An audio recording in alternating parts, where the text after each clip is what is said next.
السلام علیکم، ستړي مشي، وخت مو په خیر. تاسې ته له زیر نیوز څلېرویشت څخه د نن ورځې د مهمو خبرونو ټولګې ته ښه راغلاست وایو. نن چهارشنبه د 1404 هجري لمریز کال د تلې نهمه چې د 2015 زیږدیز کال د اکتوبر له لومړۍ نیټې سره برابره ده. عزیر صافی یم او تاسې ته له زیر نیوز څلېرویشت څخه د نړۍ مهم خبرونه وړاندې کوم، خو په سر کې د مهمو خبرونو سرټکي. د فلسطین د روغتیا وزارت وایي په تیرو 4 ساعتونو کې 50 فلسطینیان په اسرائیلي بریدونو کې وژل شوي او شاوخوا 180 تنه نور ټپیان شوي. په واشنگټن کې د بودیجې اختلاف، د امریکا حکومتي چارې ودرېدې او امریکا شاوخوا 100 ایراني اتباع له خاورې وایستل. اوس هم بشپړ خبرونه. پر غزې د اسرائیلي ځواکونو تازه بریدونو کې 50 فلسطینیان وژل شوي او 180 نور ټپیان دي. د فلسطین د روغتیا وزارت وایي په تیرو 4 ساعتونو کې 50 فلسطینیان په اسرائیلي بریدونو کې وژل شوي او شاوخوا 180 ټپیان د درملنې لپاره روغتونونو ته وړل شوي دي. وزارت زیاتوي چې د ټپیانو وضعیت د اندېښنې وړ دی ځکه چې ګڼ شمېر یې له جدي روغتیایي حالت سره مخ دي او د درملو، عملیاتي تجهیزاتو او طبي وسایلو کمښت د روغتونونو د فعالیت وړتیا محدوده کړې ده. د راپورونو له مخې دا بریدونه د غزې په بېلابېلو سیمو کې شوي، په ځانګړي ډول په شمالي غزه، خان یونس او رفح کې چیرې چې اسرائیلي ځواکونو خپل بریدونه پراخ کړي دي. د روغتیا چارواکو په وینا د ژغورنې ډلې لا هم د نړېدلو ودانیو لاندې د مړو او ټپیانو د رایستلو هڅې کوي، خو د درنو بمباریو له امله دا کار له خنډونو سره مخ دی. د تازه تلفات داسې مهال راپورته کیږي چې نړیوالې هڅې د اوربند لپاره دوام لري، خو پر غزې د بریدونو شدت لا هم نه دی کم شوی. د فلسطیني چارواکو او ملګرو ملتونو د بشري چارو ادارې اوچا په وینا سیمه کې انساني وضعیت ورځ تر بلې خرابېږي او خلک له جدي قحطۍ، بېکورۍ او رواني فشار سره مخ دي. د غزې جګړې د پای لپاره د قطر هڅې د اوربند پلان ته نوې هیلې. د قطر لومړي وزیر شیخ محمد بن عبدالرحمن الثاني ویلي چې د غزې د اوربند لپاره د امریکا د ولسمشر ډونالډ ټرمپ لخوا وړاندیز شوی پلان د جګړې د پای ته رسولو، د فلسطینیانو وژنې او بې ځایه کولو د مخنیوي لپاره مهم شرایط پوره کوي. هغه له ټولو اړخونو وغوښتل چې له دې فرصت نه استفاده وکړي. هغه پلان چې اوس د اسرائیلي لومړي وزیر نتنیاهو لخوا ملاتړ شوی، د حماس مشرتابه ته هم سپارل شوی او هغوی یې ارزونه کوي.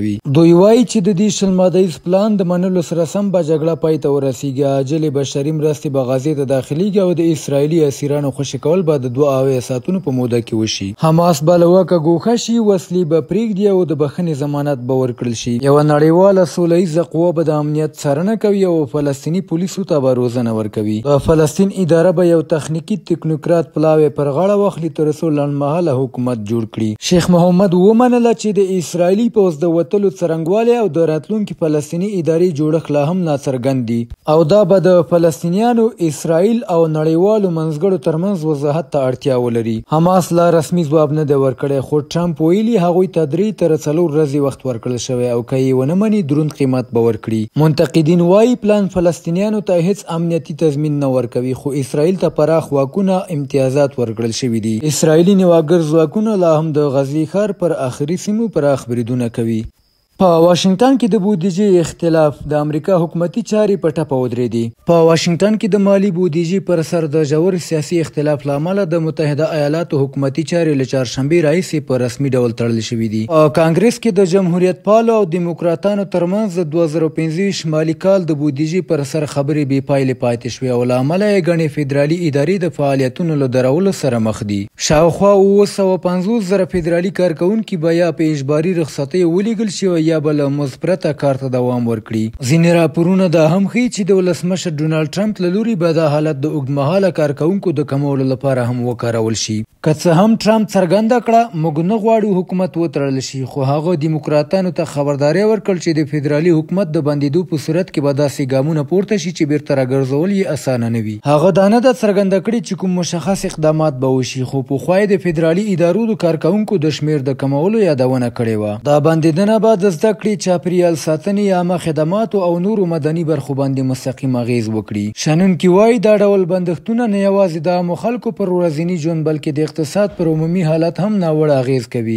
کارپوهان د روان بحران د انتخاباتي سیالیو د موسم تر سیوري لاندې د فشار اچولو یوه هڅه بولي. د سیاسي پلویانو ترمنځ تقابل دومره ژور شوی چې د ملي ادارو عادي فعالیتونه یې له خنډ سره مخ کړي دي. تر اوسه نه ده معلومه چې دا بندښت به څومره دوام وکړي، تر هغې چې کانګرس د بودیجې پر سر هوکړه ونه کړي فدرالي چارې به محدودې پاتې وي او د امریکا پر خلکو به مستقیم اغیز ولري. په فلیپین کې د وروستۍ زلزلې د قربانیانو شمېر لوړ شو. د فلیپین د طبیعي پیښو د مدیریت ملي ادارې نن چهارشنبه تایید کړه چې د سې شنبې د شپې زورورې زلزلې له امله د وژل شویو کسانو شمېر 9 ته لوړ شوی دی. زلزله د ریختر په کچه 6.9 درجې وه او د سیبو ټاپو ته نږدې د شپې ناوخته رامنځته شوه.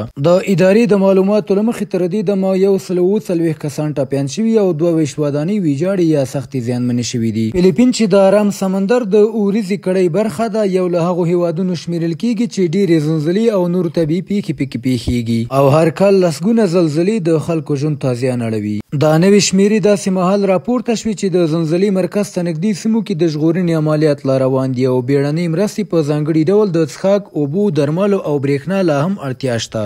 او د پای خبر دا چې امریکا شاوخوا 100 ایراني اتباع له خپلې خاورې ویستل. نیویارک ټایمز راپور ورکړی چې د سپټمبر پر 10 شاوخوا 100 ایراني اتباع د متحده ایالاتو له خاورې ایستل شوي دي. راپورونه وایي دا کسان د دوشنبې په ورځ د یوې چارتر الوتکې په وسیله له لویزیانا څخه انتقال شوي او تمه ده چې د قطر له لارې ایران ته ورسیږي. د راپور له مخې دا اقدام د واشنګټن او تهران ترمنځ د څو میاشتو د خبرو وروسته ترسره شوی او د دواړو لورو ترمنځ دغه ډول تبادلې نادره ګڼل کیږي. د امریکا د بهرنیو چارو وزارت تر اوسه په دې اړه رسمي تبصره نه ده کړې. ولسمشر ډونالډ ټرمپ مخکې ویلي و چې ټول غیر قانوني کډوال به له امریکا ایستل کیږي.